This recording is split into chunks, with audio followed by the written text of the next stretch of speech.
And I tell my athletes that I coach now, when you look at somebody across from you and you know that they are just a tank, doesn't matter the sport. If you're a baseball player and you see Aaron Judge walk up to home plate, you're going, shit.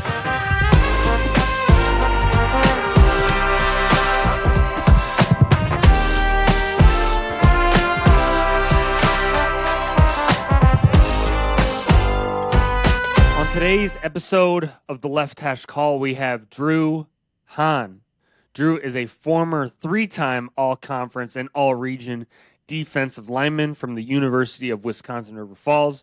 Drew is now a performance coach at ETS Metro and continues to be very, very strong. Welcome to the show, Drew Hahn. What's up, man? Thank you for having me, Seth. It's a pleasure. Of course. Absolutely. I think it's a great opportunity to talk about some strength and conditioning, of course, and obviously sports performance. But first of all, what's new? What have you been up to, and how are things? Right now, man, it's just been working, training, and just in the life of strength and conditioning and coaching and helping athletes. I mean, that's pretty much been my whole life for the last 9 months to a year now. I'm just pretty much obsessed in that world of just influencing and helping others. Pretty much that's all that's new for me. I'm just kind of, like I said, obsessed in that world. I definitely don't have good balance in life right now. Yeah. It's mostly just, like I said, just focusing on learning how to train athletes, learning how to coach, learning how to be in the world of sports from a different point of view. You know, being an athlete is obviously very different when you hop on the other sides of coaching, as you know. But yeah, being in that world, it's amazing. It's very easy to get obsessed really, really quick. Yeah. But yeah, just obsessed in that world, training athletes, working with kids 8 to high school every single day. Yeah, no, that's awesome, and we'll definitely get into the specifics of what exactly you're doing. But before we do that, I want to talk about your journey to River Falls specifically. Grew up in Illinois, and then you made your way to University of Wisconsin River Falls, like I did as well, and like so many of our friends did, and like a lot of people I've had on the show so far. Kind of just talk about that experience of getting recruited by Coach Walker and ultimately ending up in River Falls. Yeah, so my journey's a little different, I would say. I think so starting back, we're going back to like sophomore year of high school now, being 15 years old, painting the picture. My dream was to be a Division One football player. Like I was dead set, like this is the only way. Being from Chicago, most really good football players and just athletes in general go Division One. There's a lot of schools in the Midwest with the MAC, and there's a lot of other big time Division One schools that are close by. You have Northwestern in the city, you have U of I, University of Illinois, just a couple hours down south. You got Northern Illinois, which was 30 minutes away from my hometown. So there's a lot of Division One football nearby. You got Madison as well, just a couple hours north. So I think everybody's dream was to go Division One. Not necessarily Division One or bust, but pretty much everybody who was good at whatever sport they did wanted to go Division One. I got told pretty quick, no. Like, no, you're not going Division One. Mostly, just from my point of view, I think it had a lot to do with my height. Not the tallest defensive lineman in the world for sure. So I think that had a lot to do with it. But regardless, I figured out pretty quick that I probably have some sort of journey in the WIAC, some sort of journey in Division III football. So just knowing that was probably going to be my journey, and not that there's anything wrong with, wherever you end up. I think the beauty about college football or college sports in general is that there's a place for everybody to play. But I won't get too sidetracked with that, but more on my story. So I realized pretty quick that, again, Division III was probably the route that I was going to go. And I knew too that was probably a good fit, just because I knew with my personality and where I was at that I wanted to go somewhere where I could play all 4 years. Fortunately, I guess I don't want to say this and sound like too much of a big-headed ego, but I was the star in high school. So I knew if I went to a place where I wasn't going to be put in a position where I could play right away, that it would probably get to me a little bit. So I, went through the whole recruiting process, talking to coaches and whatnot. Then all of a sudden I hop on Twitter one day and I get an email or text or whatever from University of Wisconsin River Falls. I'm Hmm. like, where the hell is River Falls, Wisconsin? I remember my dad and I, we had to look it up on maps. It took us a little bit to figure out where the heck it was. And now, painting the picture a little bit. I had never been to Minnesota until I went to River Falls, until I took a couple visits up in Wisconsin. So I had no idea where the hell this was. And I was like, it was 5, 6 hours away. I was like, there's no way that I'm going to a school that's that far away, that's in this small town that I have no idea where the hell it is. Okay, fast forward a couple years later, I'm in River Falls, Wisconsin, 2019. Here we go, freshman year. Let's go. And thankfully, you know, like I said, that process was crazy. Getting recruited, obviously, you know how that is. It's wild. It's stressful, but Especially as like a 17-year-old kid, you're like, oh, I have to like make this really oh yeah, tough life decision, and it's going to impact like who my friends are, where I live, but my brain isn't even like fully developed. yeah. Right. It's absolutely stressful. I mean, it's probably, I would say, I mean, you probably agree with this. It's probably top five, maybe most stressful decisions you've made in your No, life. no It question is for about it. me. Yeah, and I And had to do it twice, like as a transfer, and it was like, yeah, and both were equally shitty and hard, and like, it's fun because they say they love you, they say you're the best thing since sliced bread. They're like, oh yeah, we think you can play right away, we think you can mhm, do all this good stuff, but like, they just told that to like 500 other kids, and you're like, at the time, you have no idea, what recruiting looks like, and you like looking back, you can always be like, oh, that's how recruiting works. I should have done this differently. I should have done this mhm. differently. But like it all works out in the end, and it, of course, did for me and you as well. But it's such a stressful thing, and um, even like when I transferred as a 22-year-old, I still was just it's so stressful. This is just from my own experience talking to other athletes and other kids that I coach right now too. I do think going Division 3, the one outside of, possibly getting more playing experience and some of those other details, I do think the one great part, especially about recruiting, again, just based on my experience, is that I think a lot of the Division 3 coaches are much more authentic. Now, that is by Totally. no means saying, okay, all the Division 1 coaches aren't authentic, anything like that. But I do think just from Division 3, like there's a certain way you have to go about the recruiting process just based on money and based on Hmm. some of the athletes you're trying to get and just kind of being in a different space, I guess. I do think, I mean, there was plenty of other schools that I thought about going to as well.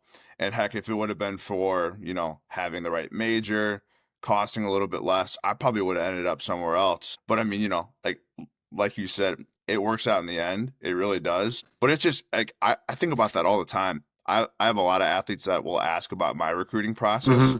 because they're going through the same thing right now. Yeah. I always say, like, I look back on it like that was 6, 7 years ago now, which is crazy to even think And about. that just nuts. It's But so like, stupid. It's but I tell them, like, if like, for example, like, a lot of you guys, meaning you and some of our other friends, like, if North Central in Illinois would have cost less and had my major, I probably would have gone there. yeah. It was 45 minutes away. Like, I probably would have gone there.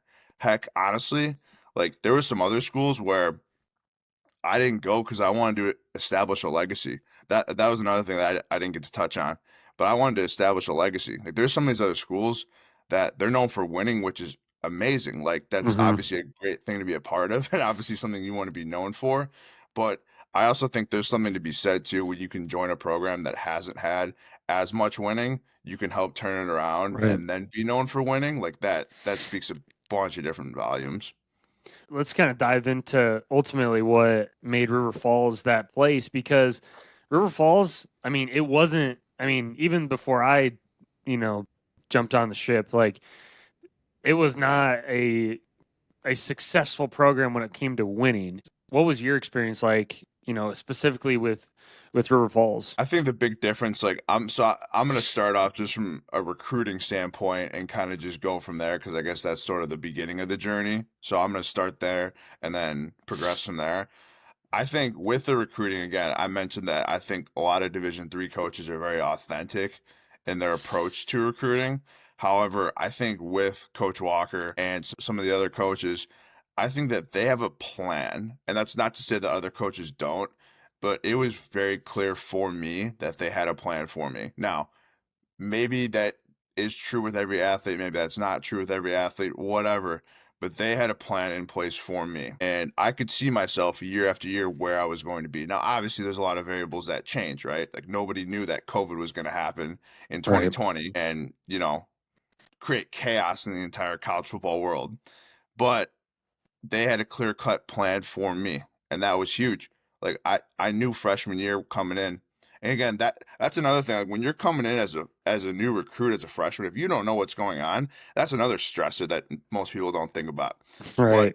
again, they had a plan for me. I knew coming in that there was a good chance that would compete for a starting role, playing nose guard, and just knowing that that was an opportunity for me. One, it was hard to say no to that. And two, again, just having that stress lifted off my back, like, hey, you don't really have to come in and not know what's going on. You're coming in, hey, you're training all summer for a starting position. Everything you're doing with your lifts and whatnot is for this specific thing. So I think, again, just having an idea of what you're coming into a college program, regardless of what the program looks like, I think that's huge starting off. I have athletes all the time that ask me about Eau Claire and lacrosse. Lacrosse is a big one, Yeah. but other schools in the WIAC, and I mean, again, there's a lot of schools in the WIAC that do a lot of things right, but the schools that Totally. don't, again, having 4 years of going against the same teams and a lot of the same guys, like, thankfully, we played against a lot of schools that did have good cultures at the end of the day. Now, there were definitely times where you're in the trenches, you're getting pissed off, Oh, but at the totally. same time, like, most of the teams that we played against you can tell they come from a good background. They have Right. good culture established. Now, there was some dirtiness, and I'm not going to name any names, but um, Always they're is. but like I said, most of the time when an athlete asks me about, hey, should I go to this school? Usually, I have tons of good things to say. Let's talk about your playing experience at River Falls. What would you say your playing experience is like? Because your freshman year, I mean, not a great year as far as winning goes. You go through COVID, and then the very next year it turns into like this rocket ship of a team. What would you say took that team from being towards the bottom of the league to competing for a conference title every year and being in the top 25 basically every week for like 3 years straight? Yeah, so I'm gonna start just talking about my experience that year, and then I'll talk about the team mostly, but I'm gonna start just giving my point of view and going from like what I experienced and what was like through the lens of Drew Hahn. What did I Yeah. see on and off the field right away? So that freshman year, 2019, we went 2-8. Not a good year. We started off with a win, ended the season with a win. So you go through 8 or 9 weeks in a row where you just lose. Like that's obviously that's not a good thing to be a part of. That's not something that's fun. But it does build character. You really see who is actually bought in. And right away, as a freshman, like part of me is like, okay, like I want to win. I came here because I wanted to help build, and establish a winning culture and whatnot. But as a freshman, like being 18 years old, you're like, okay, what can I say and do to emulate that? Like, if I say the wrong thing, these guys who are 23, 24 are going to be pissed off and they're going to hate me because I'm this little 18-year-old. Like, what do I know? But also at the Hmm. same time, like, you want to, have a voice and, or at least like establish a persona of, hey, I'm here to win. This is my attitude, but doing it in a right way. So just throughout the season, just trying to figure that out. And I don't even think I really figured it out till the end of the year, but just getting to play through some tough situations. Again, it really shows what kind of person you are and what kind of man you're going to be if you're willing to lose over and over again and just take the lessons from that.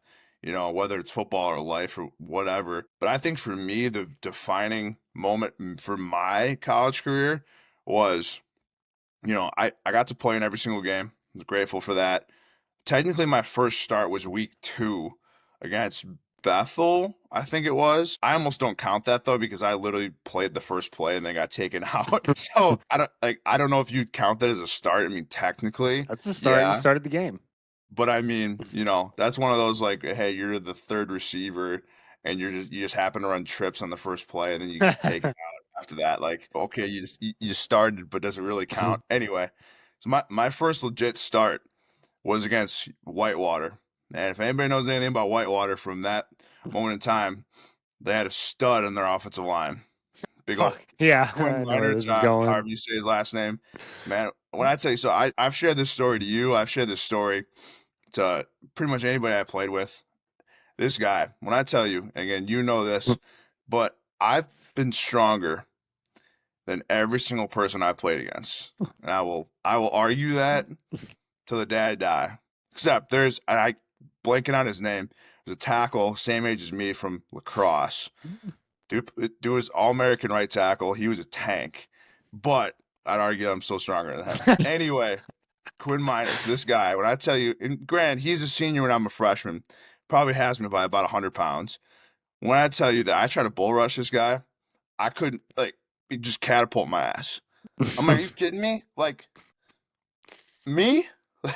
Yeah, It's just unreal. And then, that also shows, like, hey, you want to make it to the league? You got to be that. yeah, right. Like, it's unreal. Unreal. But anyway, again, so that was my experience. My first real start in the WIAC was going against probably the best player to ever touch the conference. It's just unreal. But anyway, fast forward to the end of the year. We beat Platteville last game of the year, knocked them out of the playoffs, arguably. And we go into the offseason like, hey, we beat a team that was just going to make it in the playoffs, potentially make a run. We just knocked them out. We might be able to do something special. Obviously, COVID hits. We realize we're going to get the senior class of 21 back for another year of 20, whenever they were supposed to graduate. We realize we're going to get them back for another year. And we start getting together like, shit, like we could actually do something with this. And I know at first nobody really knew what was going to happen with COVID.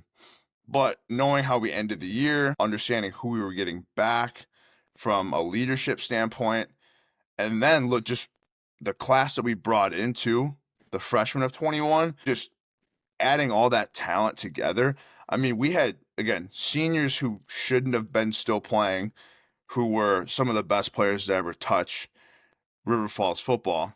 And then you have some guys who were freshmen coming in that same year who, again, you got Dylan Brown and you got a bunch of other guys who just studs I mean coming that in. four those DBs. I mean the four of those guys played Oh my together God. for wait. I think it's 5 straight. I mean, basically at 5 straight years, essentially, counting 4 or COVID. 5 years, yeah. It's nuts, Exactly. and they're Exactly. fucking good. I mean, they're so good. Well, and I'll sidetrack just for a quick second. As a defensive lineman, the worst thing you can see is you're just working your ass off pass rushing. Regardless if you're winning, losing, you're just working your ass off. And you look back, and all of a sudden you see a bomb, 50-yard touchdown, 60-yard touchdown, and you're just like, I got to jog down there. Okay. But, man, you threw a ball towards Dylan Brown. Man, that was never happening. You threw a No, ball towards Mike Brown, picked off, going the see other ya. way.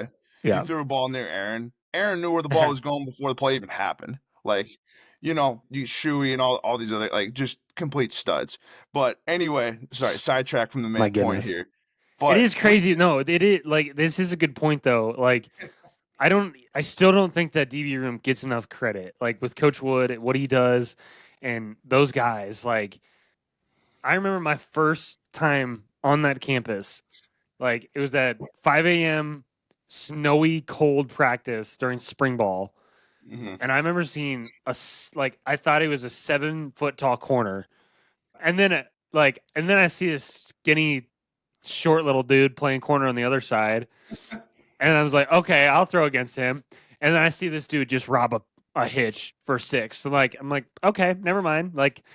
And then and you see film of Aaron, and he's just cutting off, like I mean, he feel like nobody's getting past him in the run game. Like that's for damn sure. Like if he somehow makes it through our front, our front seven, like that's not. I mean, and he is just an unbelievable ball hawk. Like that that DB room was so good on top of a good front seven. I mean, it's just my goodness. A couple things that are crazy about that too, that just talking about this is making me remember and reminisce on a little bit. Aaron came in as a quarterback, Right, right. That's true. That's true. which obviously just shows how smart he is, and obviously with all the academic stuff, like amazing. But Mike, I don't know if you know this story. Again, regardless if this is true, I don't care because he's a stud. But his freshman year, again, he's this little white dude, freshman, gonna start at corner. Like Yeah. everyone was like all the seniors who got beat out by him were all like, this guy's only good because he's reading he's looking at what the offense's hand signals are, and he's memorizing. And I'm like, dude, if he's looking at the offensive signals, can memorize them, and then go make the play, like, you know how fucking insane that is? Yeah. So if he could do that, like, And still why are know what you he's supposed to do in why are coverage. you hating on that? And second of all, if he can do that, know what he's doing, be in the right spot, make the play, like, how's that a bad thing? It's just because it's the first time we had a corner who was making plays in however long. But Right. anyway, Yeah, it's crazy. the how smart those guys are, it's a testament to Coach Wiss and Coach Wood. Like Oh yeah, I'd never been a part of a defense where the safety called the whole show, like from start to finish. Like yeah, like Coach Wiss got those guys ready to play. Coach Wood got those guys ready to play, and then for like those guys, like particularly like Aaron, to be able to essentially call like all the coverages like on his own back there, like for an entire game. I mean, that's some Peyton Manning shit back there. Like I mean, it's incredible what those guys are able to do. from a defensive point of view, because offensively, like we studs everywhere. Like that was the Right. best. Like you could say whatever you want about like stats and whatnot, but that year of offense was something special. With Cole at quarterback, Fugate just running everybody over, and Bizey, and like that. I mean that offensive line that year was just that it was something else. Again, like I said, you can say whatever you want about the stats, in the last few years. I mean, the offense has been amazing ever since then. Mm-hmm. I mean, even before then too, obviously. But just that year, just even just from an eye test and just from being on that sideline, when you're taking a break from being on defense, you're watching your offense go to work. Like that year, just it felt different. But from a defensive point of view, we had the linebackers for the most part. We had the defensive line. Like we knew what we were getting into. Again, but we had some other pieces, guys who filled in who hadn't played yet, who came in and just made a huge impact. But yeah, like you said, from a defensive back point of view, that was the one piece where we were like, this is gonna make or break the defense, and to have a bunch of young guys come in and step in like that, it's amazing. Yeah, and then I mean that first year post COVID, I mean go 9-2. You know, you win the Isthmus Bowl. It caught eyes everywhere, like the whole country. I think the thing that was the most incredible was the culture that was surrounding that team. I mean, as soon as I like was in that locker room, I was welcomed. I mean, before when I was competing against another quarterback, there was like a lot of tension and it was weird and it was gross. But like my relationship with Caleb, like when I first got there, was awesome. Like we had such a good relationship. We still have a great relationship.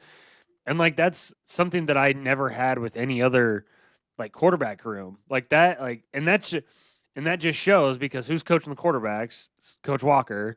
And so that's just like I mean, that was one of the things he always said was like there's like he always every year he gave us this within inside the playbook it had like this basically like this graph and one of the main pillars of it was the QB brotherhood and it was just loving your teammates and never having this weird like like tough guy, trying to like outdo everybody. And, I think that when your quarterbacks like have such a good relationship, it just makes the rest of the team be like, okay, if there's only one quarterback that goes on the field, like if all those guys love each other and they're having a good time and they're like creating good culture, when there's positions where there's like three or four of those position groups on the field, then it's like, well, shit. Like, if they can do it, then shit, we should probably do it too. I'll even extend that to, again, like I said, like you hit it spot on there. Like some of my best friends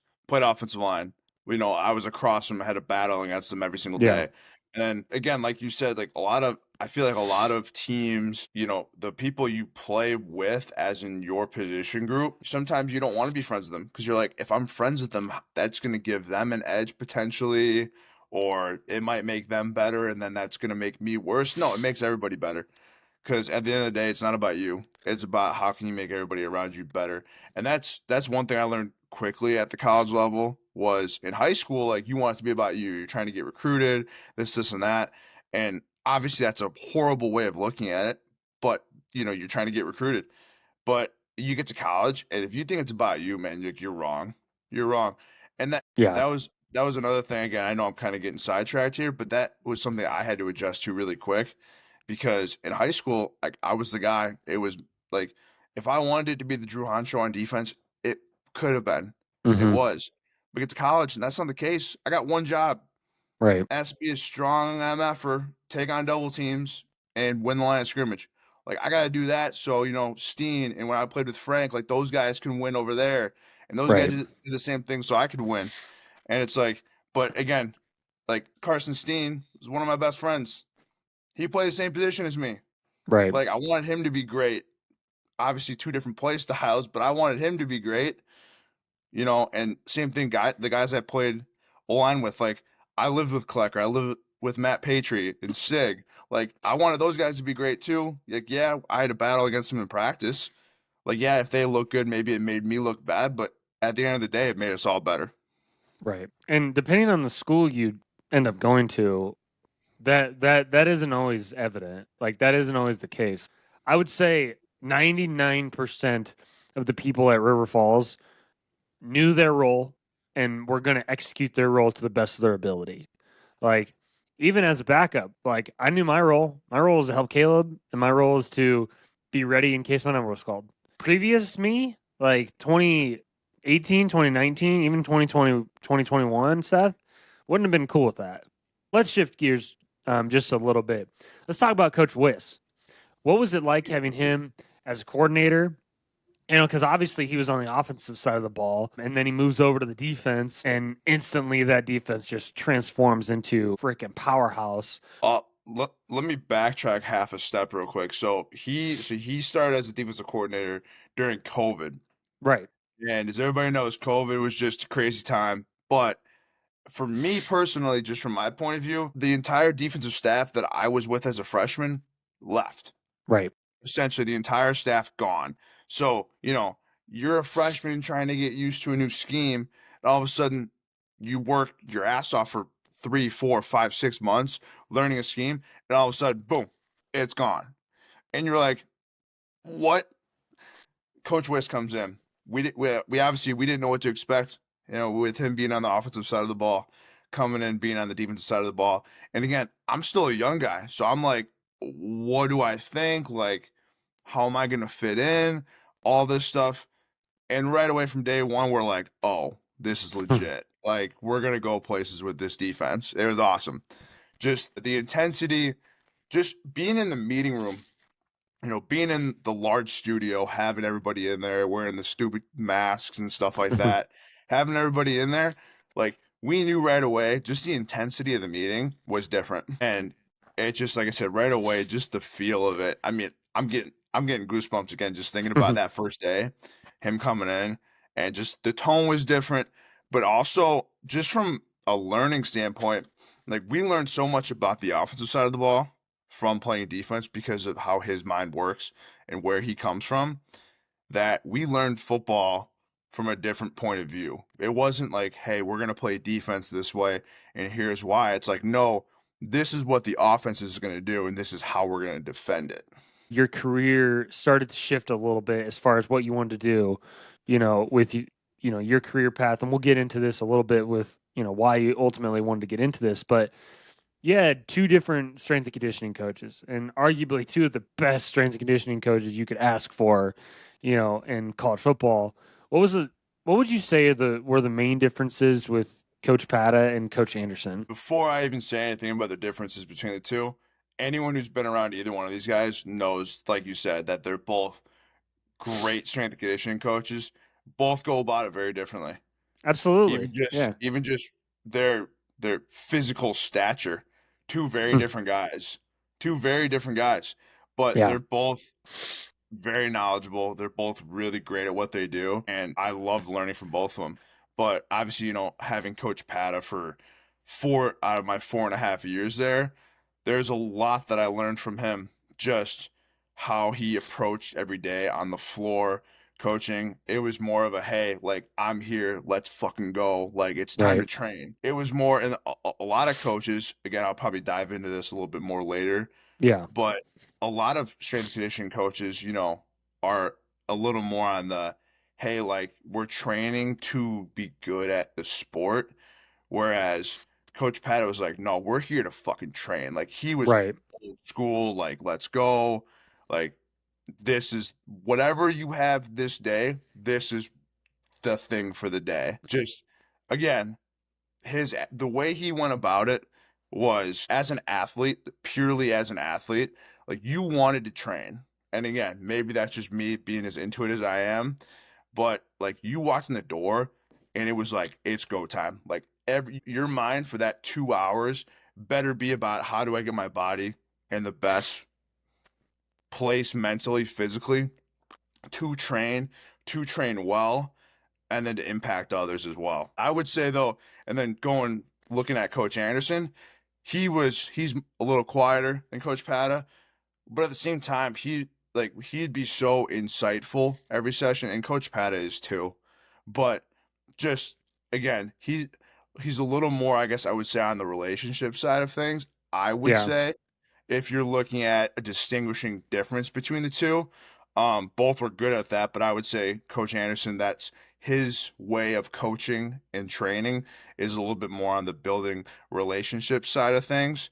Hmm. Um, both coaches, again, they have their ways of getting the job done, and they're both very, very good at that. Whenever I was playing, I always wanted to make sure that whoever my strength coach was, I had a really good relationship with them. Your head coach in the sport of football for, from August to November, it's your head football coach. But from December to late July, it's your strength coach. And it's such an important role that I really figured that out early, that I wanted to, whoever that strength coach was, I don't care who it was, I wanted to have a good relationship with them, because I knew that if I followed what they said, and like you said, there's a lot of different ways to do that, and we'll get into strength conditioning and sports performance later. But I felt like I had two really good relationships with both of those men, and I wasn't able to get coached by Coach Anderson, as far because I got hurt after that season, ended up coaching. But both of those guys I had a phenomenal relationship with. Different ways to do it, but such good men and leaders of men. I wanted to talk about, you've overcome some incredible adversity and you've been resilient through it all. And it's your story of battling cancer twice. I remember you sending me that text, you know, almost 2 years ago. And I remember just being fucking like distraught. And you're just like calm, cool, and collected about it. And like, you're like, I'm good. I'm gonna make it through. Talk about, battling cancer the first time, and then, ultimately returning to football and being the stud that you are. Oh, very first time. Okay, painting the picture. What was I? I think I was 12 years old. Yeah, because Mm, I was 13 when I beat it. I was 12 years old. I was getting ready to be done with seventh grade. I found out in March of 2013. Was that right? Yeah. Sorry, I'm trying to get my years right. Yeah, no, you're March of good. 2013 was when I found out originally.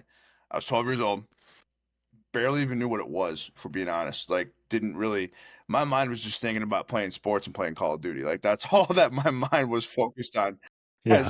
as a 12-year-old. Like, I that's all remember, that I yeah, that's thought how of. I was. Football and Modern Warfare 3. That's about it. So, but I remember, so that fall before, so I found out, and I think it was like I said, March of 2013. So that previous fall, so that'd be fall of 2012, I went through just a bunch of different back pain and just stuff going on.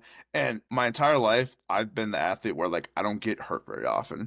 Just body's pretty resilient for whatever reasons and all that stuff. But I had a bunch of back pain, took a couple weeks off, played the rest of the season, was fine. Fast forward to basketball season, same thing happens. You get to that spring, and all of a sudden, like, my body's just having all sorts of issues. Can't sleep, can't relax, all this stuff.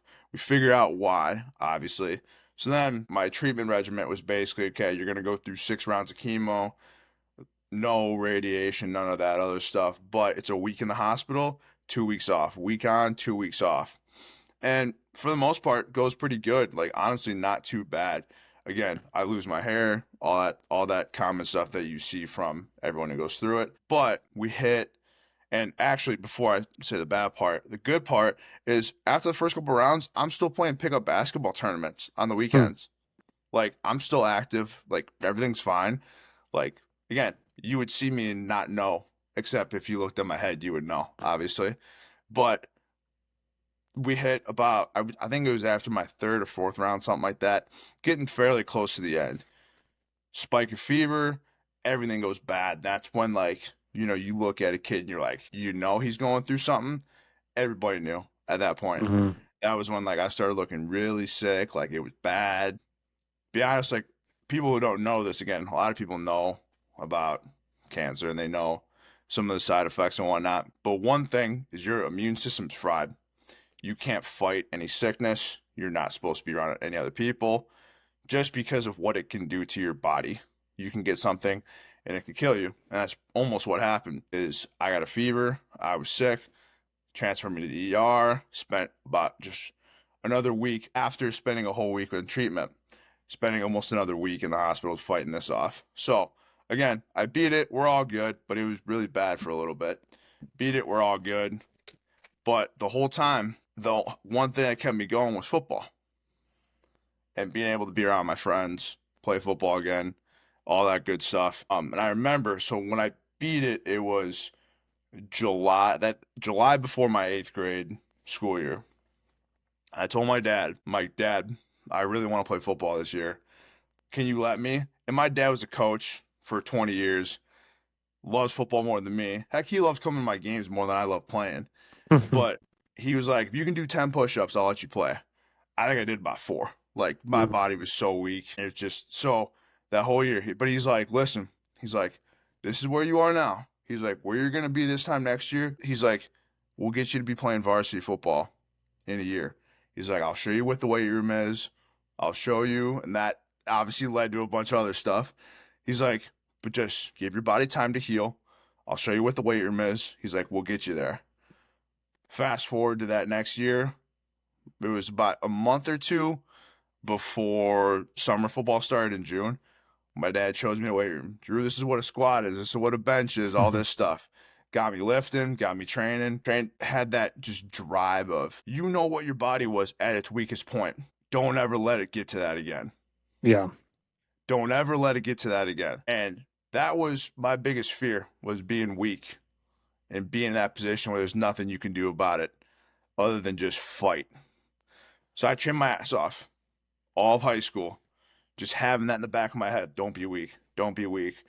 Played 4 years of varsity football, went to college, played 5 years, just working my ass off the whole time. Like, and I obviously love training.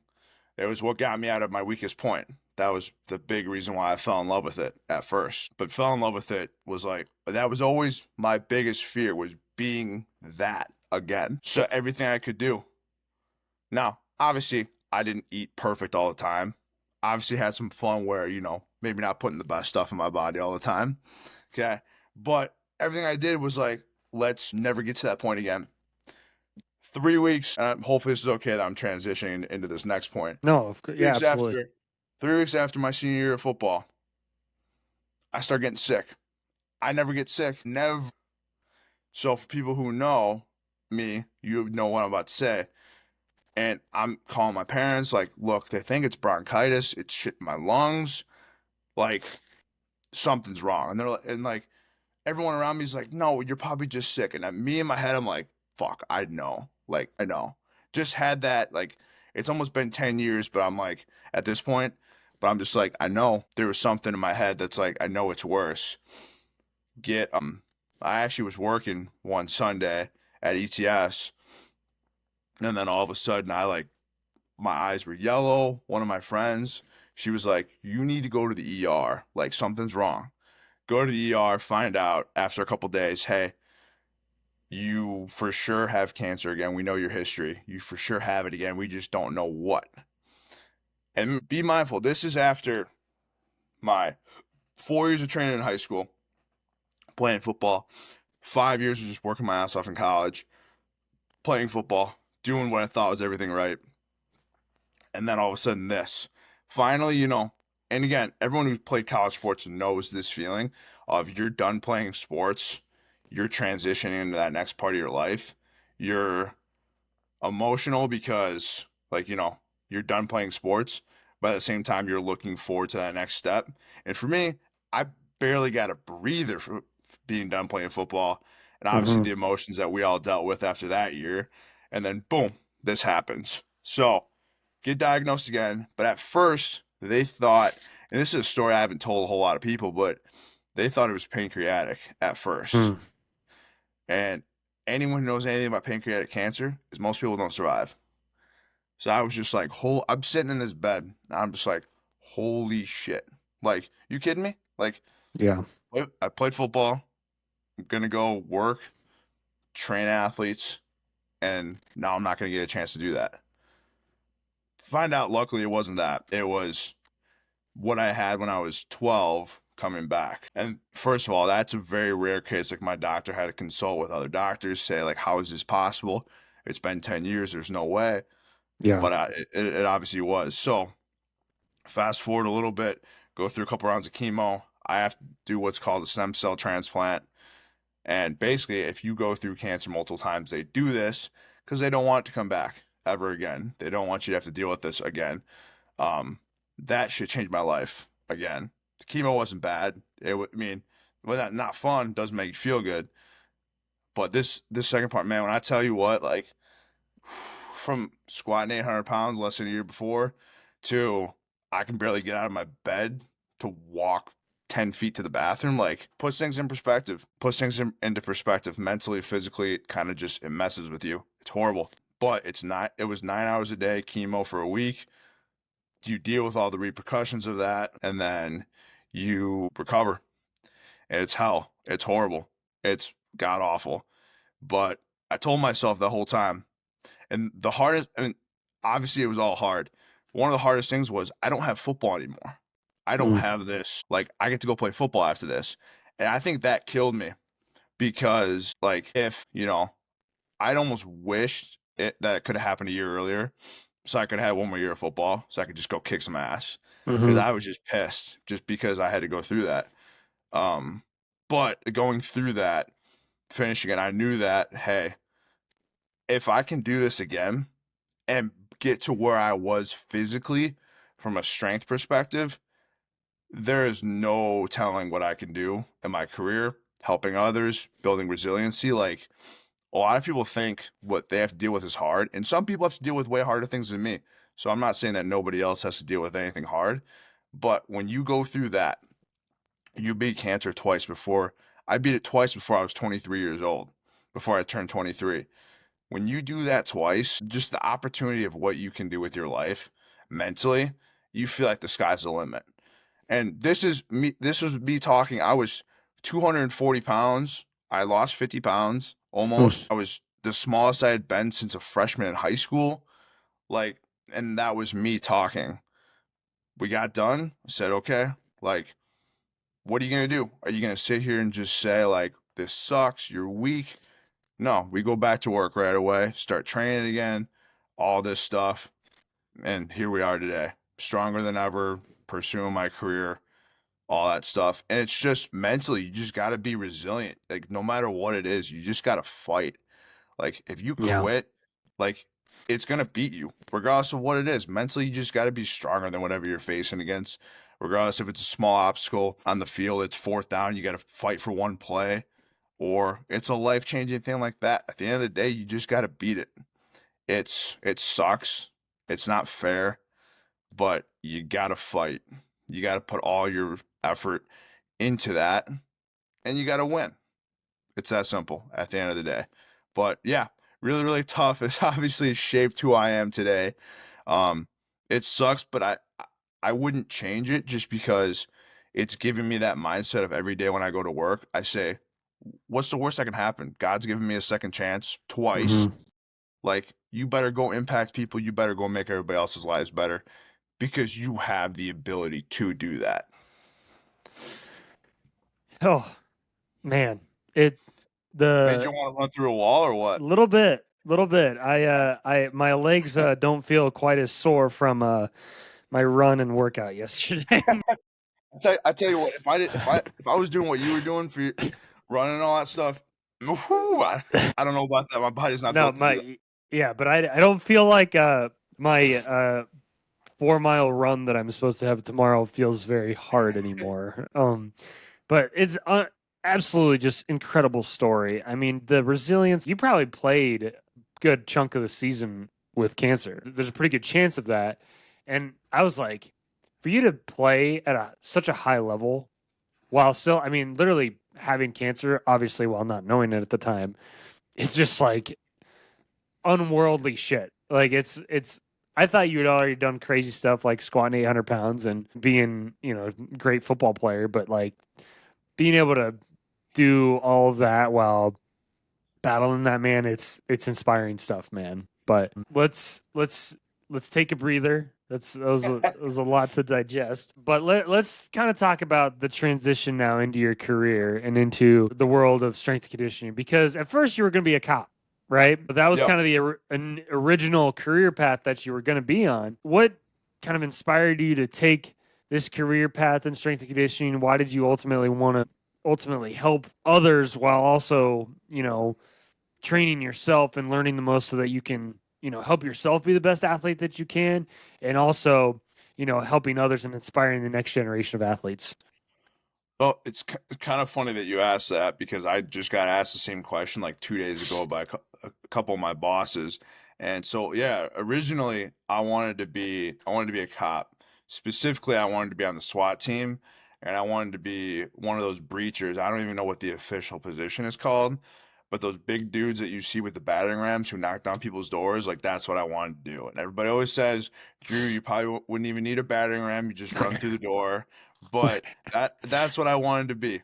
Ultimately, like I see working in law enforcement, and again, people who do work in law enforcement might say otherwise, but I see working in law enforcement and doing what I'm doing now is very similar. And what I mean by that is ultimately my goal is to influence and inspire people and help people do whatever it is they want to do. In law enforcement, when I was thinking that's the career I wanted to pursue, it was from a hey, I want to save lives and give people a second chance, either at life or just help provide them with a situation that would benefit their life. That goal hasn't changed at all. Now, it's a little different, potentially helping adults and helping society versus right now my primary focus is helping athletes.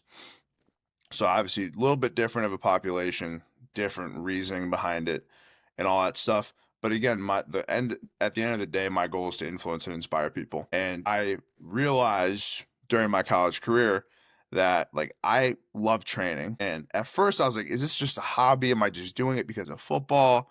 What's the real reason behind it? And as I got further into my career, had Coach Pat influenced me and later Coach Anderson, I realized that no, like I have a niche for training. I am good at this. This is what I can do to help people through the rest of my life. And not to say that I would have been a bad cop necessarily or anything like that, but I realized that if I want to influence people, inspire people to become the best version of themselves, this is what I need to get into. This is how I can do that for other people. So initially, that's how I got into it. And then just the last couple of years, really diving into the field and whatnot, it's always been about how can I help each individual athlete be the best they can be in their situation. And that might be, hey, you're teaching an 8, 9 year old how to crawl, move, do some gymnastics type movement, just teaching them how to move and control their own body. And then 30 minutes later, you're helping a junior in high school get ready for a camp, get ready to go talk to a college coach. Like, it's amazing the different types of people you get to talk to on a daily basis. But man, it makes it worth it. So worth it. Yeah, that's what I feel like the world of coaching is all about. And that's why I love this show, and that's why I love doing it, because no matter what type of coaching you're in, and obviously it's been football focused, but no matter what coaching you're doing, whether it's life coach, whether it's a sports performance coach, whether it's a lacrosse coach or a swimming coach, whatever the case is, like all that it's trying to be done is inspire, motivate, and help others, no matter what it is. Absolutely. Absolutely. And honestly too, like with that, it's a lot of the same. I've found that a lot of the same things that you're trying to teach can be the same across groups, across ages. It's just different with the methods that you use and how you do it. At the end of the day, every athlete needs to be resilient. At the end of the day, every athlete needs to know how to move, how to control their own body.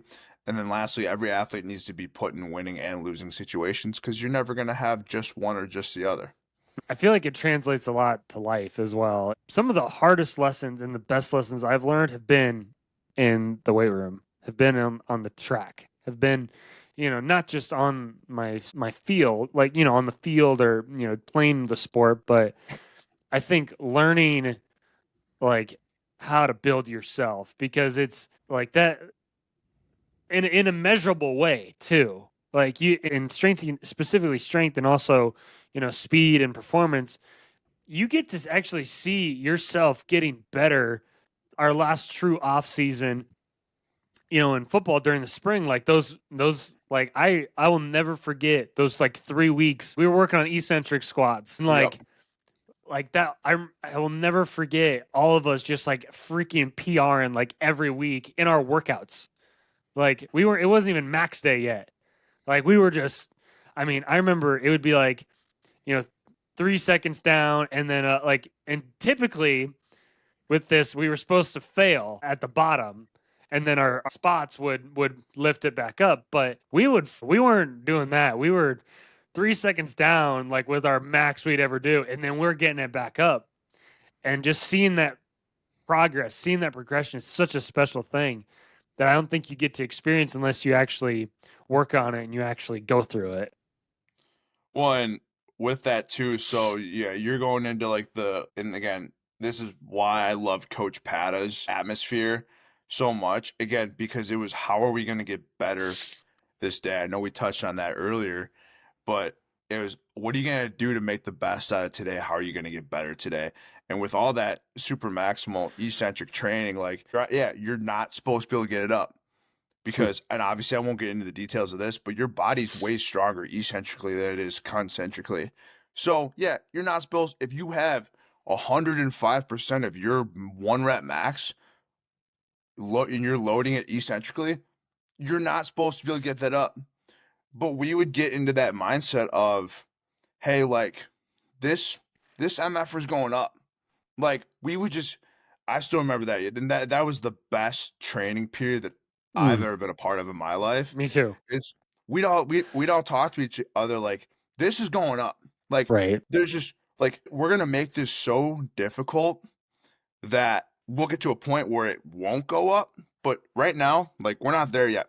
Lift this sucker. And we would just and we I couldn't think of a guy that didn't PR that No, off season. I don't know anybody Multiple that didn't. times too. I mean that just goes to show like Pata's mindset. As soon as Coach Pata would walk in, like when we were in the large studio, we were warming up or wherever we were, and as soon as I hear that, hey, hey, that big boisterous voice, I'm like, all right, time to lock in. Talk about how you have taken the philosophies of Coach Pata, Coach Anderson, because they are different. And you can go into specifics if you want. I think it'd be good to hear, but how have you taken those two different approaches and mindset and kind of molded that into your own way of doing things? Well, I think obviously like it's the very different reasons why I've taken each one of their philosophies. You know, Coach Pata, I understood him from being an athlete. I was always an athlete when he was there. Coach Anderson, on the other hand, I view him more as almost like a colleague because I was working when I was doing my master's and we were finishing up senior year of football. I was working with him as a coach more than I was as an athlete. And even when I was an athlete, I was asking him questions that more had to do with coaching than me being an athlete. So, a little bit different relationship there. So, I guess what I've taken is just different again based on who I was, where I was at in my life at the time. But what I've taken from Coach Pata is just get strong as hell. Just get strong as hell, build a foundation, be as strong as you possibly can, and then you can build off of things from there. I know that's a constant thing that we talk about in strength conditioning right now in sports performance is what is the right way to go about things? Is it get strong as hell, then focus on getting explosive, getting speed, all that sort of stuff? Or is it get as fast as you can and work things the other way around? Truthfully, I don't think it really matters. Just build a good athlete at the end of the day. But to that point, we would get so strong in our off season that I think there's something to be said. And I tell my athletes that I coach now, when you look at somebody across from you and you know that they are just a tank, doesn't matter the sport. If you're a baseball player and you see Aaron Judge walk up to home plate, you're going, oh, shit. Yeah. Same thing. When you look at a guy across from you playing football, I'll speak to that because we obviously both have that same experience. And you go, this dude can bench press 405 pounds. He can squat, let's say 600 pounds. You're like, whoo, that dude's a Yeah. tank. Like mentally, that does something to you. So when you get to be that strong and you build that foundation, it lets you do a lot of other things, but also there's something to be said from a competition piece. But going off of that, there's a lot of methods that Coach Pato would use from his GPP, his general physical preparedness phases, with his aerobic style training that I'll always give him credit for. That I took that from him, and I know where it came from. It came from Cal Dietz and some of that triphasic stuff, but I love that he taught me how to do that because I've seen not only how well it's worked for me, but now with how I've modified it for the high school groups, how much it's helped them become ready for their sports and ready for the other training that I'm going to give them too. But yeah, just getting really, really strong. I've taken a lot of those methods from There's Coach never Pat. been an athlete in the history of time that regretted getting really strong. No, Ever. There's never anything wrong with that. There never has been. no, there never has been. And there, for the end of time, this correlation is going to be true. The stronger you are, the more resilient you're going to be. The more resilient you are, the less likely you're probably going to get injured. Now, granted, just because you are strong does not mean you're not going to get injured. Clearly, I blew my Achilles in half, and I was the strongest I'd ever been. Sports is so chaotic that Right. no matter, that's why, like, another thing that we talk about this all the time at work, but injury prevention is so stupid. If you want to call it injury mitigation, cool. But there's Right. no injury prevention. There never will be injury prevention. No. You want to prevent injuries? Don't play sports. That's a good way Don't to put play it. high collision, high contact sports. Then you won't get injured. Sit around on your couch, sit there, and you won't get injured. It's going to happen at some point. It's just how prepared do you want your body to be? How resilient do you want your body to be? And those are other things I've taken away from Coach Pat. But again, going off of that is like some of my best athletes right now are the strongest, most resilient athletes. Like again, I've got a couple high school girls, young high school girls, who are squatting over 200 pounds, and that's a lot for a young female athlete. And then, but now everything we do from training, I'll ask them, and I'm very, very transparent. I'm like, hey, how does this feel? And they're always like, it's easy, it's good. We feel totally fine. We're healthy, and it's because they're strong. It's Mm-hmm. because their bodies, their tissues, their tendons can all handle that load. They can handle everything they're going to see out on the field. They can handle playing multiple games, all this stuff. And that's all stuff I've taken from Coach Pato, just about getting as strong as you possibly can. Now, the only thing that is wrong with that is if you don't train some of these other qualities like speed, explosiveness. But Coach Pato always made sure that we were as explosive as possible. Right.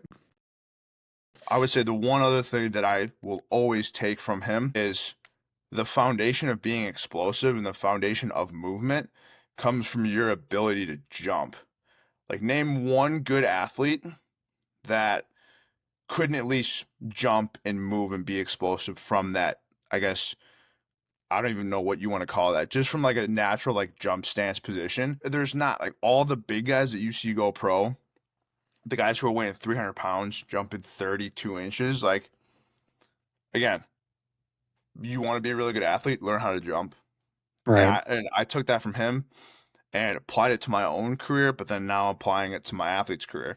I will say that with Coach Anderson, the one thing that he for sure has over Coach Pata, and again, they're both phenomenal coaches, but is working with Coach Anderson helped me express some of my own ideas a little bit better. I think it's, to be quite honest, is Coach Pata is one intimidating SOB. Even now, like I saw him over the summer and I was still like, "Oh my God, it's Coach Pata." Like he's just got that intimidation piece, even for me, and that's me talking. Yeah. So, but Coach Anderson's For very anybody much that doesn't know Coach Pata is like, how would you explain it, like Coach Pata, to like someone that's never met him? so he's 6'3", 6'4", might be a little wrong on the height, 200 somewhere between 275, 285, and he just massive. Like was And he not fat at he all. Like no not a competitor, like yeah, had the squat record for did a long did time, and he would make fun of me just because I'm short. That's probably the only reason why he'd say that I could squat more than he could. But just an absolute, like, I mean, just you pick a lift in the weight room, and he's got everybody beat, like right. everybody.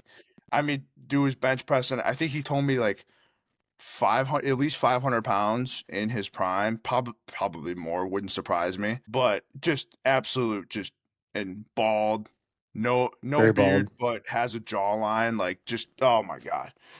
But then going to just again, you walk into a room and it's his room. It's his Right. room. Just It that's is. that's the type of man he is. Yeah.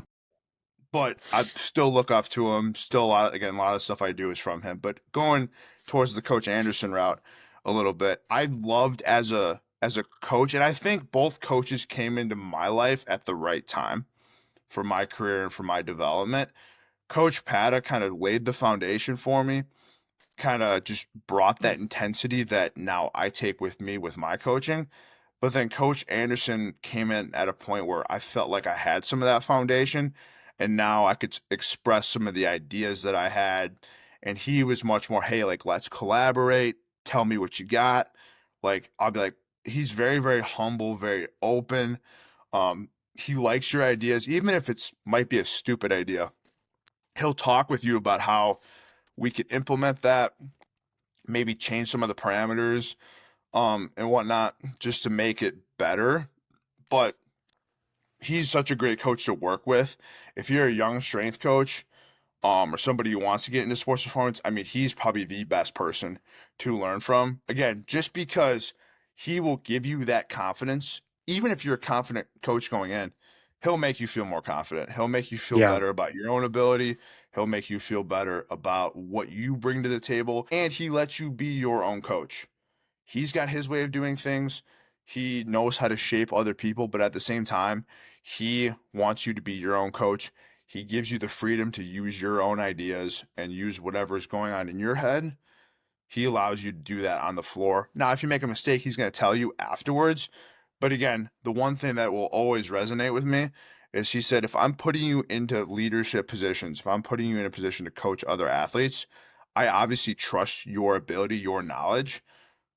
I'm not going to ruin that or like disprove that to all the other athletes in front of you. If you did something wrong, we'll talk about it later or in private. But he's like, when you're on the floor, I trust your judgment. I trust what you're going to do. And if you made a mistake, we'll fix it. But most of the time, like, just be yourself. And that kind of instilled the confidence in me to, hey, like, I can be loud. I can express exactly what I'm thinking, give the cues that I'm going to give, and just be my own coach. I think that's helped me kind of kickstart my career off the right way. I think being around him for the short amount of time that I was, and we still connect here and there, but it's incredible how empowering he is as a coach. Like no matter who you are, no matter like you said, no matter what type of coach you feel like you need to be, like you know, for example, you know, kind of more outspoken, kind of more in your face, you know, more intense, I would call it.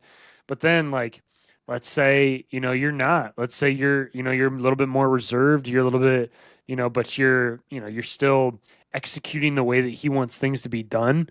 Like, it's so cool how he's just like, go be you, go be your, your best self. How did getting the job at ETS originally come about? So it started, so I was looking for internships for my undergrad. So again, so people that don't know this, so my academic trajectory was originally like before COVID, I wanted to just, finish in 4 years like a normal college student.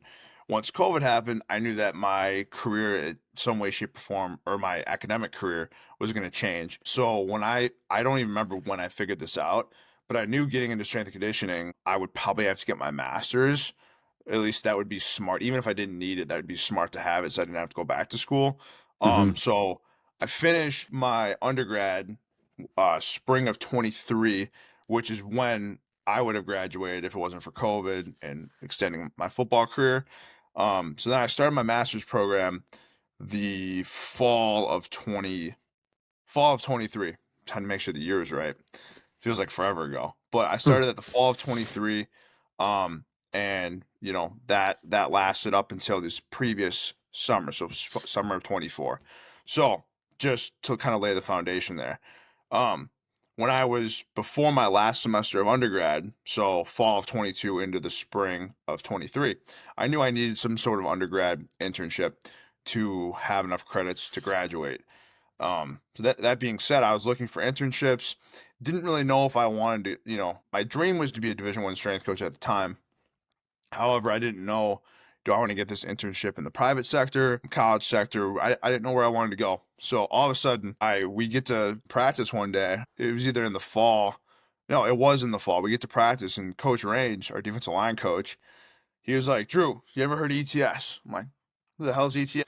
And he's telling me like, oh, like the founder lives in town, this and that. He's like, go on their website, and he's like, if you need like if you need like a letter of recommendation or whatever, he's like, I got you. So fill out a little application. I was like, okay, Woodbury's close, Stillwater's close, whatever. We'll do one of those. Cool.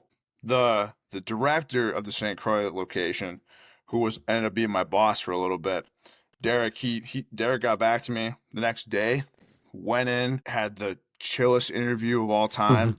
We just walked around, talked shop for about an hour, and boom, I was going to be an intern there once that year of football was done. So that was how I found out about ETS. I was like, cool. I didn't know that it would lead to this just abundance of career opportunity for me. I thought it was going to be an internship. I was going to be done, and then I was going to pursue, my life in the world of college football, college strength and conditioning, all that stuff. So started working there as an intern. December, December of 22, kind of spring of 23 was where I was an intern. So that good like 4 or 5 months, I was an intern, and we're talking unpaid. Already being a college student, not making money sucks. Then you take 30 minutes there, 30 minutes back of driving, working unpaid. Plus, I was a good intern, so I was in charge of a school in St. Paul as well. So I was driving to St. Paul, then to Stillwater, and then back to River Falls twice, 2 or 3 times a week, something like that. And that was incredible for my development as a coach. Sucked because not making any money and paying for gas at least once a week. Whew, not fun, not fun. But again, incredible for my development. Again, my Derek Schmidt, he was a very empowering coach. He would give me tons of opportunities, and he would put me into situations where like he would totally catch me off guard, be like, Drew, you're taking the warm up for all the groups today. What? I don't even know what the warm up is. What do you mean? He's like, well, you're doing it. It's like, well, I better learn how to take control of a group, be talkative in front of a group of strangers because I got to lead the warm up. But Hmm. again, that empowerment, he's another coach that had that influence on me. Just being empowering kind of allowed me to transition into a part time coach there. I was part time from that summer, so summer of 23, up until when my treatment started in December of 23. And then kind of fast forward, had a little bit of time off. The summer of 24, so this previous summer was when I started full time at the East Metro location in Woodbury, and then I've been working there ever since. But yeah, like I said, never Never would have thought that this is where my career would be. Again, a lot of times, as you know, the best things happen when you don't really have it planned, don't know what's going to happen, just kind of falls into your lap. But at the same time, the coaching world, again, as you know, is a world where you have to just work your ass off. Sometimes it's unpaid, sometimes it's shitty pay. You just got to do it at the end of the Yeah. day. If you want to make it, you just have to do the work. And sometimes you go like, why the hell are they asking me to do this? Why do I have Hmm. to do this? I'm barely making any money. Like, what's going to be the reward of this? And the reward is that one, you're doing it for other people. You get to help a lot of other athletes and help just people become better human beings at the end of the day. And then on top of that, ultimately, if you do all these little things right, without knowing it, you're setting yourself up for a much bigger opportunity in the future. That's the world of coaching, man. I mean, the you hit it right on the head. What do you think separates the good sports performance coaches from the rest of them? Think a couple different things. Think one, being smart, but knowing when to be smart. And I guess what I'm trying to say there is obviously we use a lot of science, we use a lot of research, but also knowing when something is needs to be taken from science or when something needs to be practical and what's actually going to fit your group of athletes, what's going to fit that room. Because for example, there could be 1,000 studies done on whatever topic, whatever it is you're trying to put in place. But if that concept doesn't fit for your room of athletes, you need to be able to adapt. You need to be able to say, hey, this isn't going to be practical for my situation. Like, I need to be smart and actually realize that, hey, like, yeah, maybe this isn't scientifically the best thing to do, but again, like, is this practical for my group of athletes? So just knowing when to, again, knowing when to be smart, actually be creative and have your own ideas, but then understanding like how to mix science-based practice into what's actually practical. I think that's a very important thing. That was the first thing that came to my mind. The second thing is I think it's very important to be outspoken and transparent and use your voice as a coach. But also, again, this kind of ties in with being smart, being intelligent, but knowing when to talk and just knowing when to shut up and just observe. Like, I think sometimes, and I see this all the time, but I feel like coaches sometimes they think they just need to talk all the time. Yeah. And I think sometimes you just need to sit back and watch. Let your athletes move. Let them just give them the drill quick. Be quick. Explain it in as few amount of words as possible. Let them do it. If they mess up, cool. If they do it really well, awesome. But at the end of the day, like I feel like the more cues and the more you talk, the more they think, the more they're going to screw up and not look like athletes, turn them into robots, and they're going to kind of get away from what you're trying to have them accomplish in the first place. So, again, knowing when to talk and knowing when to just shut up and observe and let your athletes be athletes. And then number three, again, we could talk forever about this topic, but number three, um, I think just again, knowing when to be a sponge and then knowing when to be outspoken with your ideas. And what differentiates this from the second point is I'm talking more on like a coaching, like learning lens. Whereas like sometimes you're gonna be in situations where you might not be as good at something as a coach, and you need to learn more than you need to like give advice, if that makes sense. So for example, if there's a concept in speed that you're trying to teach, or if there's something that you're in a conference room as coaches just collaborating ideas, sometimes it's good just to sit back and listen and let the people who know more than you do talk, and you sit there and listen and think and actually process some of the ideas, and then you could maybe say what you want. But at the same time, like sometimes it's okay to not say anything about a topic. You don't always have to be the one to give ideas or talk. Sometimes it's okay just to observe and listen and actually absorb the ideas. That's one thing Coach Anderson always taught me and will always resonate with me is his big thing is absorb, modify, and apply. And sometimes that process takes a while. Sometimes like today, someone might say something that might, resonate with me a little bit. Okay, I'll absorb that idea. I'll think about it. It might take me a couple of days to think about it, but then I can finally modify it based on what my athletes need. and what their training looks like, and then I can apply it to them. But I think that's a great idea for any young coach or any coach in general is like you don't always have to be the one to speak. You're not the best at everything. No one is. And I think also knowing too, especially as a young coach, like just learn. Again, this ties in with the whole idea of learning when to speak and when to just sit there and be a sponge. But sometimes again, you're in a position where you need to learn before you can just teach everybody everything because you don't know everything yet. And that's okay. And that's a spot that even for me, I find myself having trouble with because sometimes I'm going into technically year 3 being in the field and I'm still 23, like I'm really young in the field.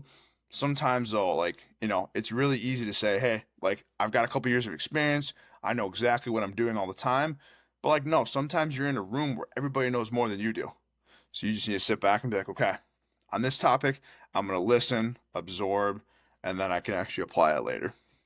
Yeah, So I would say that's those are probably the three big things. Obviously, you could go into some other topics, but just yeah, those are probably the three main ones. yeah. So before we get into, I have some segments that I want to go through in the strength and conditioning world. One question I just wanted to ask, and maybe you have an answer, maybe you don't.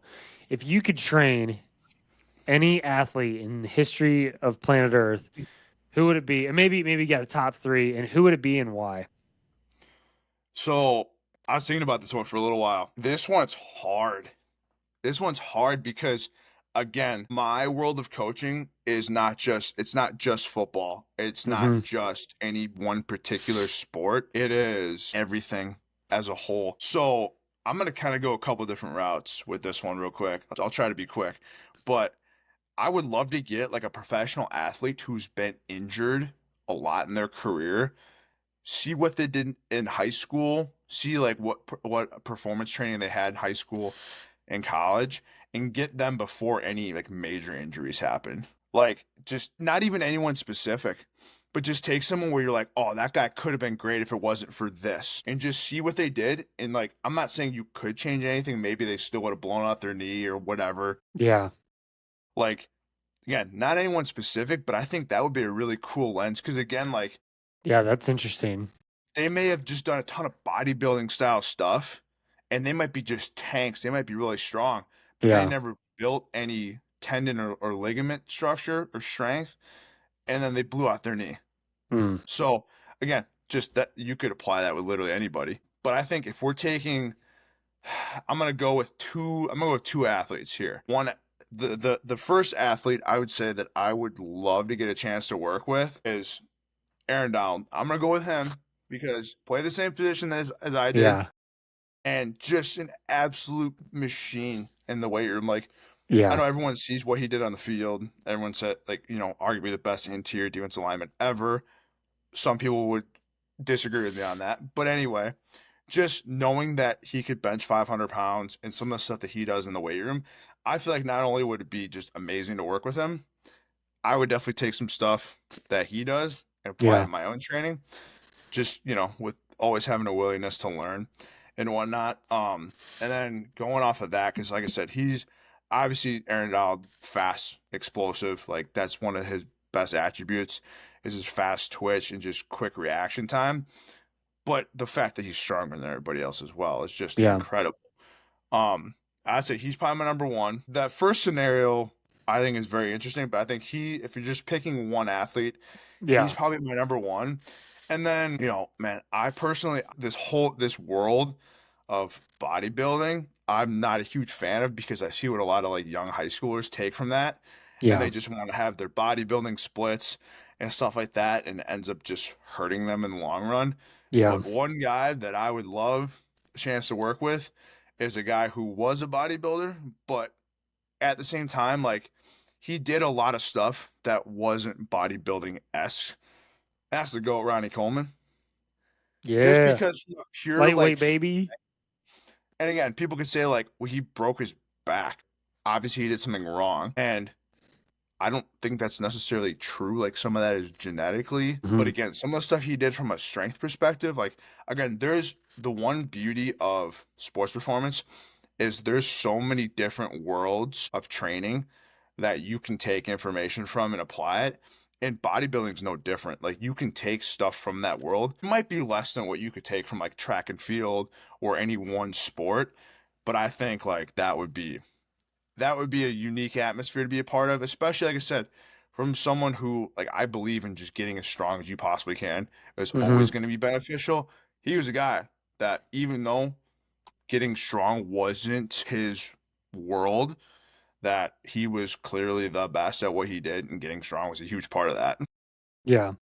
That's moving on to a couple segments. I got two that and you know about, and then one that is a surprise. First one is a new segment I have on the show. It's called "You're the Head Coach." All right, scenario. So here's a scenario: you're in charge D1 of a D1 strength and conditioning program, and this probably is way too of a big question, generic question. But if you could narrow it down to a couple of principles, if you're in charge of a big D1 strength and conditioning program, what are your core principles of training? And how do you structure your program to maximize athlete development? Well, I guess my core principles are number one, like we I think a lot of programs sometimes they stray away from the training and they say like, "Hey, we're gonna train to get good at our sport." I think we need to train to get good at training Mm-hmm. because I believe that if you get really good at training, that will kind of solidify some of those adaptations that you're trying to obtain.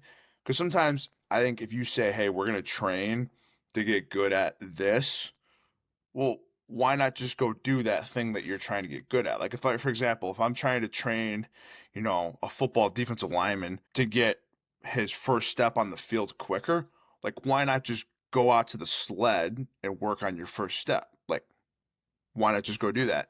So I think we need to one instill that hey, we need to train to actually train and focus on getting better from a strength and conditioning perspective. So I think that's number one is instilling that hey, like we're here to train and get better at this. Like, yeah, is it going to help with performance? Absolutely, but instilling that first, then having a structure where like we have some sort of developmental program, excuse me, and then having a program for our older athletes where like we're doing a couple different things because like if you're an 18-year-old freshman, there's no reason you should be doing the same thing as a 22, 23, 24-year-old senior Mm-hmm. who's been around for 4 to 6 years. Like the development is totally different. And at the same time, you don't know what that athlete did in high school. So you can't just say, "Hey, we're going to toss you right into the meat and potatoes of our program." Like, there's got to be some element of development to that, and that's another thing that I saw Coach Pata do, and I was a part of. Saw how well it worked, and I'm like, every program needs to have something like this, where you're not just rushing into, "Hey, your heavy 6-second tempo back squats." Like you're Mm-hmm. slowly building into that. So having a developmental structure but then having more of like a maintenance main part of your program structure. And then lastly too, understanding that hey, like everything we do again, we're training to train, but also having stuff in place where if any athlete's banged up, you're doing whatever you can to make them feel good. That's one thing that I do now with a lot of my high school athletes. And again, you could look at any sport, and any sport's going to be different, but a sport that plays multiple times per week, you're thinking to yourself, how am I getting my athlete ready for that sport to play multiple times a week? So just having a structure in place where we use the term undulating, so you're constantly going up, down in terms of the load you're going to give them in the weight room. So having a system in place to where, okay, like let's say you have one game this week, you can train your athletes hard and still try to get them better because they only have one game that week.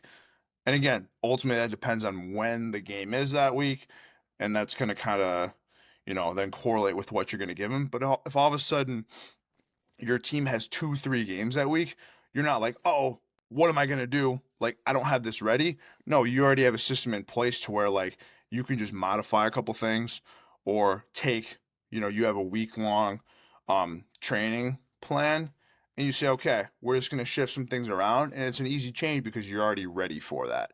So I would say those are kind of the main things that I would have set in place because then, yeah, you're going to have, like, not everything's going to go perfect. That's in a strength and conditioning program. there's always changes that are going to be made because you can't plan for everything. But if you have those couple things in place, everything from there, you can adjust, you can adapt to your situation, and there's not going to be a whole lot of stress with it again because you have the main parts already put in place. I love it. Okay, second segment, Mount Rushmore of strength and conditioning coaches who have influenced the profession the most.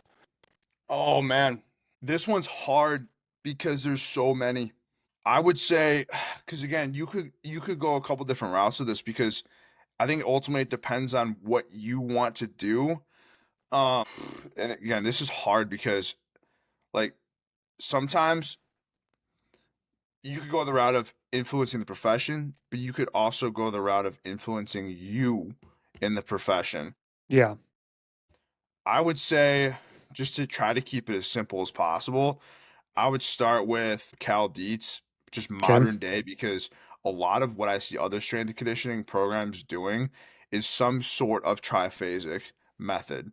Now, there's programs that do this differently, um, but a lot of programs are using some sort of tempo training. And I'm not saying all tempo training came from him. Like tempo training existed before Cal Dietz was around. However, like you look at what a lot of teams are doing, and there's stuff that comes from his methods, his books, all that stuff. So I would 100% put him on that Mount Rushmore.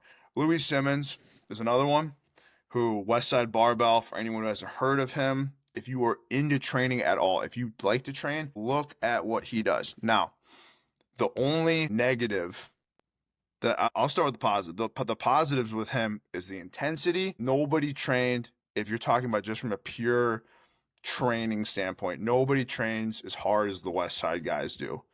And you can even tell now that Louis Simmons is no longer around, like the intensity is not the same. And so he's a pioneer in the field, especially with he's more on the powerlifting side of things, but with the conjugate method and conjugate system again, if some of these terms nobody's heard of, look them up. Look up Louis Simmons, look up Westside Barbell, the conjugate system, all that stuff. And there's a lot of those concepts that are used in sports performance just because of how influential he was. I'm going to go a different route now for more of like a speed track and field. Charlie Francis, he was big in the, I might have the decades wrong, but in the 70s and 80s, he was real big. So very, very early on, relatively speaking, in our field.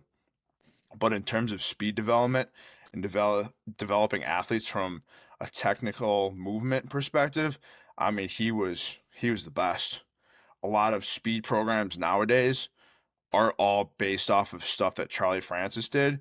And to be honest, he's a guy where I definitely need to look into some more of his stuff because of how influential he was. Now he's got some other coaches now who learned from him and are kind of taking what he did and are using it in their own way. But at the same time, like he's the one who, again, he was kind of a pioneer in the field, and he's a great one to learn from. Last one is Buddy Morris. He's an older guy. He's been around. He was at Pitt. He was a strength coach for the Arizona Cardinals for a while. I'm gonna blank on some other places he's been to. I think he was with the Cleveland Browns as well. But he's another guy where just, I mean, he just speaks wisdom. I mean, you hear the guy talk, you want to run through a wall.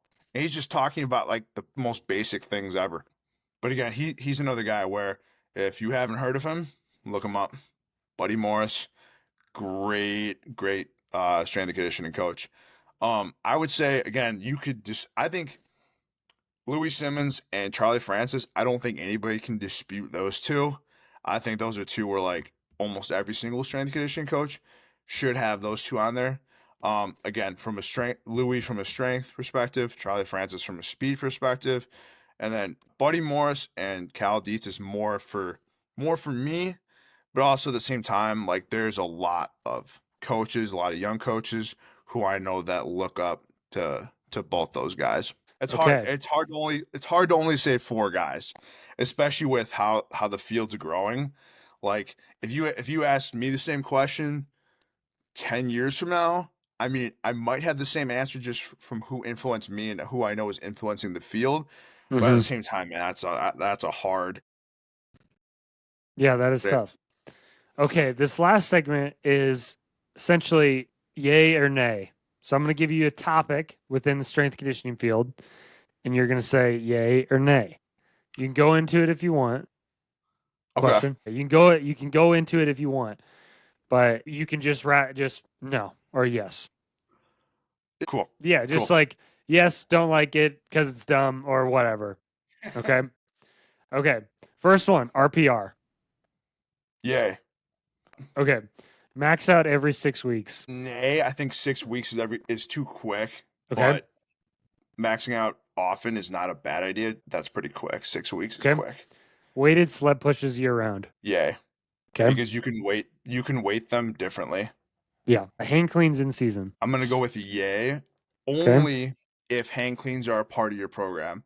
Okay. I don't like hang cleans personal. Front squats over back squats. Generally, yay, because I think it's based on different types of athletes. You can modify front squat a little bit differently. I think back squat, if you have a really long limbed athlete, I think back squat's harder. Granted, like it's yay for either one. Like if you asked me the opposite question, I would still say yay. I think based on like if an athlete has long legs, long torso, short legs, short torso, you can modify this a little bit differently with front squat. Okay. Yoga once a week with the team, specifically with the team. Yay, because I think it can build some sort of team cohesion. I don't think it's needed, but if from Okay. from that, I think it's going to make everybody feel better and a little bit of added team cohesion there. Okay. Trap bar deadlift over conventional. I'm going to go with nay, only Ooh. because, well, so I mean, I could go I'm two such different a ways with trap this bar question. deadlift guy. That's why I put Well, this one so on here, there, but it's so the interesting. reason why I'm saying nay one over the other is because they're both a different stimulus. Like it's True. a trap bar if a trap bar deadlift, like granted, like you're never gonna program both of them probably on the same program, but if you're doing a trap bar deadlift, so both of them you're technically like yeah, you're trying to build strength pulling from the ground, but if I'm doing a barbell, like just a regular old conventional deadlift with somebody, like I would say like if you're just talking like pick one's better than the other, trap bar is better all day in my eyes. But again, like it's trap bar is like it's shorter range of motion generally. It's more anterior dominant. A regular conventional deadlift is more posterior dominant. Trap bar you can argue relates more to jumping, but again, there's a lot of other factors there. So I would say yay just for the sake of I think it's more applicable for athletes, but it's too complex of an answer just to be like yes or no, I guess. Okay. But for the sake of this argument, yeah, we'll go with yay. Okay. Okay. Team lifts at 5 a.m. More of a nay on this one. I'm a nay too. Get your sleep, boys. Yeah, sleep. It's just that we always talk about like overtraining, undertraining. I think a lot of times it's just athletes need more sleep. Like Mm-hmm. again, you could go into it builds toughness, it does this, this, and that. I don't think morning lifts are bad, but if your athletes aren't sleeping, like find a different way to get it in. And then also like from a nutrition point of view, like your athletes aren't eating if you're lifting that early. There's no like Right. 80% of your athletes probably aren't going to eat. I know like when we had morning lifts freshman year, I wasn't eating before I'd go lift. No. Tracking sleep with wearables, like a Whoop or a Garmin or Apple Watch. I think yay, only because it can be good, but I also know too that those things are fairly inaccurate. Yeah, I definitely like. I've been tracking my sleep for probably like 4 or 5 years now, with either a Whoop or now a Garmin, and it's just yeah, I like to have the data mainly when I'm feeling sick. That's really it though, because like especially with the HRV stuff, like that's kind of becoming popular within the wearable community.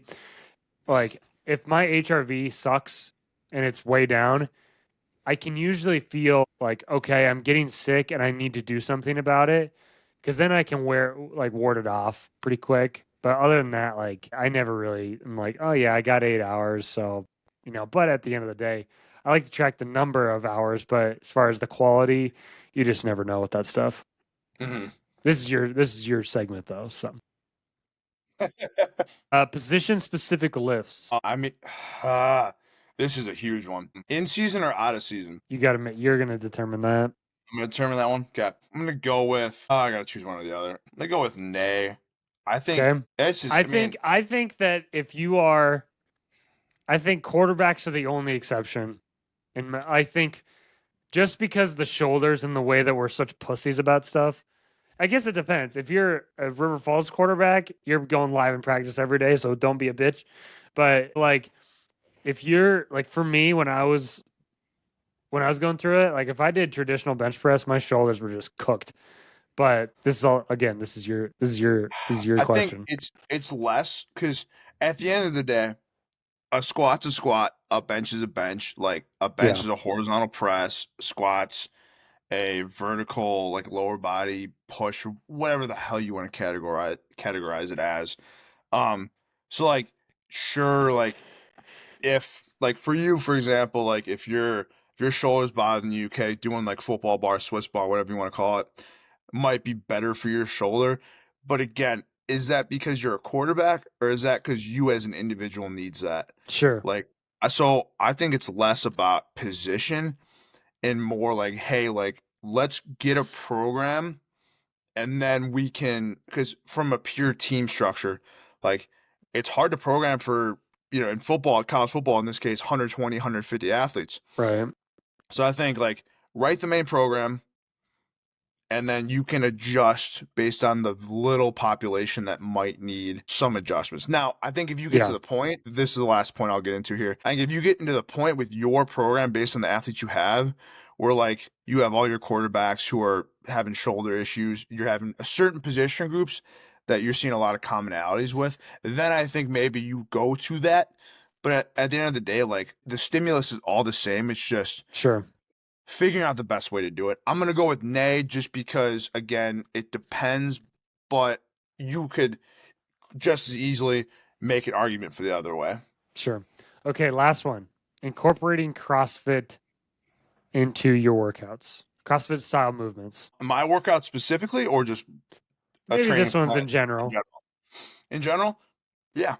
Yeah, I think if you as a sports performance coach, I think if you shut any doors, you're setting yourself up for failure. yeah, Because again, like I talked about this earlier, but like there's elements of bodybuilding that if you're trying to add some hypertrophy, add some size to your athlete, yeah. it might be beneficial. Hmm. Same thing with CrossFit. The really elite CrossFitters are amazing athletes. Unreal, dude. Now, if One of you're my best friends from high school, he was a CrossFit Games athlete. Was I mean runner up. That dude will kick my ass in any lift or of like other than maybe distance running right now. He'll kick my ass in anything. He's just so well rounded, like with the strength stuff and the. I mean, just the their movements at times are really specific and niche. So like the double under with jump rope, like I can't even do fucking two. Like that's just which is why like they incorporate so many different things into their like they're doing gymnastics, they're doing heavy squat, they're doing all this different stuff. So it's they I feel like they're very well rounded, but I feel like it comes into personal preference a lot of times. again, I think the moment as a coach where you say like that's stupid, we're not gonna like touch that world, I think you set yourself up for failure because you start closing doors. Yeah, Right? If I got 6, 7 doors I have access to, that's a lot. There's a lot of different directions I can go. If I can yeah, say, "Oh, CrossFit's stupid, bodybuilding's dumb, powerlifting is too like robust," yeah, where are you gonna go then? hmm, yeah. So I think leaving all the doors open is a good idea. Well, that was my last one, but Drew, I can't say thank you enough for this. Has been a great show. Yeah. We dove into a lot of different stuff. Where can people follow you? Where can people find you? Instagram's a big one. I post the most on there right now. It's my name, so at Drew Hahn underscore because there's apparently another Drew Hahn out there that has just my name without the underscore. So Drew Hahn underscore on Instagram and TikTok. I'm trying to post as much as possible. My goal is 3 to 5 a week. There you go. And I know too, like a lot of people see reels of me just lifting heavy and stuff like that, but like I still sprint, I still jump, I still train like an athlete at the end of the day because that's who I'm working with. So and plus makes me feel the best. So I still train like that. But yeah, at Drew Hahn underscore on Instagram, on TikTok, those are the two main places for right now. I will say too, additionally with that, as my career grows, I'm hoping to get my own gym with ETS, hoping to kind of, I do train people online as well. So if anybody's looking for any additional online training, like I've worked with adults, I've worked with older people, I've worked with young athlete or young kids, not just athletes. I've worked with retired athletes who are no longer playing. So I am trying to get my own thing going with that. I don't have anything official as of right now because I've been so focused with the ETS side of things and trying to get my own facility going with them that I haven't really been focused on building my own thing or anything like that. But I do online training as well. So on Instagram, on TikTok, at Drew Hahn _ anything within the realm of training, fitness, nutrition, look on there. Beautiful. Anything else you want to leave the people with before we get out of here? I just want to say, man, like, thank you for having me on. It's been awesome. I'm proud of you for doing all this stuff. I mean, you got a lot going on right now. It's awesome. Yeah, It's it's a awesome lot. stuff. But then anyone who's listening, man, just be resilient. Just get as strong as you can mentally, physically. And once you get to that point where you realize nothing can stop you other than your own mental barriers, you can do anything. I mean, plus this world nowadays, I mean, there's so many people who just are scared, are just scared and lazy. So I think at the end of the day, like if you take initiative and you're just willing to go all out, like be crazy with what you do, be obsessed. Like clearly, like Seth, like you're obsessed with everything you're doing and like I guess I don't even know the right word to call it, but everything you're trying to create, like you're obsessed with it. I'm obsessed with sports performance and training people and training athletes. Like be obsessed with whatever it is you're trying to do. And then on top of that, like people always say balance, and I think balance is good to a point, but I think when you are in whatever it is you're doing, you have to be obsessed with it. You Yeah. have to be all in, and then like when there's time for balance, sure, like when you're not at work, you're not working towards your dreams, be obsessed with that part of your life. But be obsessed, be crazy, be unique, have a great time, just go all out. Thank you for listening to the Left Hash Call. For more episodes, you can go to Spotify, YouTube, or Apple Podcasts. And be sure to follow us on Instagram, TikTok, or Twitter, and even Facebook if you're into that. And I would really appreciate you subscribing, following, or just continue to listen. We'll see you next time. Peace.